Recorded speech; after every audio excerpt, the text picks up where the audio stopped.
Dag sê, welkom by vandag se broodbrokkie. Vandag praat ons oor bedieningsvermenigvuldiging of anders gestel, om ander toe te rus om te dien. Ons skrifgedeelte vir vandag kom uit 2 Timoteus 2 vers 2, wat soos volg lees. En wat jy van my gehoor het onder baie getuienis, vertrou dit toe aan getroue manne wat bekwaam sal wees om ander ook te leer. In die kerk van die Here, sowel as in ons daaglikse lewens en bediening, trap ons baie maklik in 'n struik, die oortuiging dat ons alles self moet doen.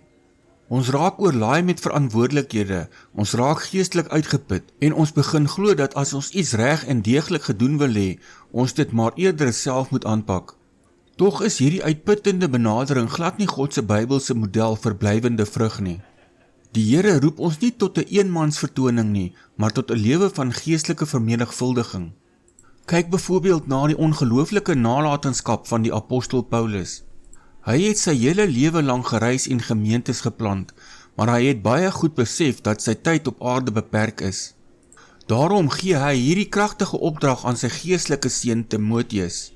Paulus sê nie vir hom, gaan en probeer al die werk van die bediening self doen nie.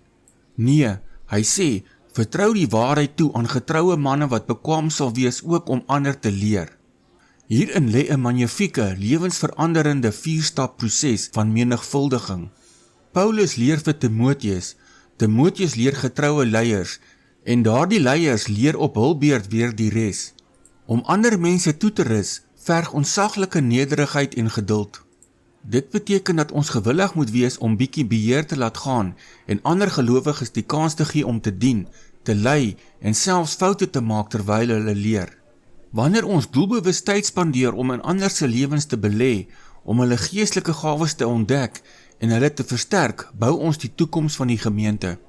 Die ware sukses van jou dienswerk word nie uiteindelik gemeet aan hoeveel take jy self kon afhandel nie, maar aan hoeveel mense jy toegerus het om die wedloop te hardloop, lank nadat jy self die aflosstokkie aangegee het.